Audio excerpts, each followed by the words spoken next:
Hello guys, എന്നാൽ നമുക്ക് ബാക്കി വിശേഷങ്ങൾ കണ്ടാലോ. നമ്മൾ നമ്മുടെ ഷോപ്പ് താഴേക്ക് ഷിഫ്റ്റ് ചെയ്യണം കേട്ടോ. ഇപ്പോൾ ഇത് സെക്കൻഡ് ഫ്ലോറിലാണ് ഉള്ളത്. കസ്റ്റമേഴ്സിനൊക്കെ കയറാനും ഇറങ്ങാനൊക്കെ ബുദ്ധിമുട്ടായ കാരണം നമ്മളിത് ഗ്രൗണ്ട് ഫ്ലോറിലേക്ക് മാറ്റാൻ പോവാണ് കേട്ടോ. അപ്പോൾ ചേട്ടന്മാരൊക്കെ വന്ന് മിററൊക്കെ അഴിച്ചുകൊണ്ട് പോകണ്ട. ആ മിറർ അവിടെ നിന്ന് പോയപ്പോൾ എന്തോ ഒരു വല്ലാത്തൊരു ബുദ്ധിമുട്ടും വല്ലാത്തൊരു വേർപ്പുമുട്ടലൊക്കെ ആയിരുന്നു കേട്ടോ ഞങ്ങൾക്ക്. അത് ഞങ്ങളവിടെ ഒതുക്കലും പറക്കലൊക്കെയാണ് ഈ കാണുന്നത്.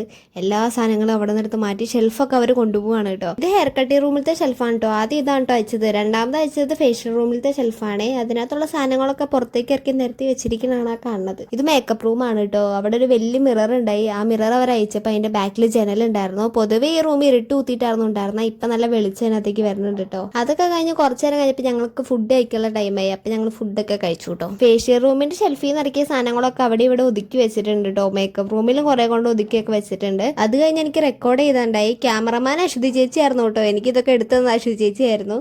അത് കഴിഞ്ഞ് കുറച്ചു നേരം കഴിഞ്ഞപ്പോൾ ബീന ചേച്ചി നമുക്ക് ചായക്കുള്ള കടികളായിട്ട് വന്നു. പിന്നെ ഒരാൾ അവിടെ നിന്ന് കഴിക്കണുണ്ടാവും. ഒരു കടി സുഖിയനിന്ന് ഒരു കടി പഴംപൊരിന്ന്. അത് കഴിഞ്ഞ് കുറച്ചു നേരം കഴിഞ്ഞപ്പോൾ ഞാൻ അവിടെ നിന്ന് ഇറങ്ങി. ഞാൻ ഫുഡൊക്കെ മേടിച്ച് നേരെ റൂമിലേക്ക് കിടന്നു.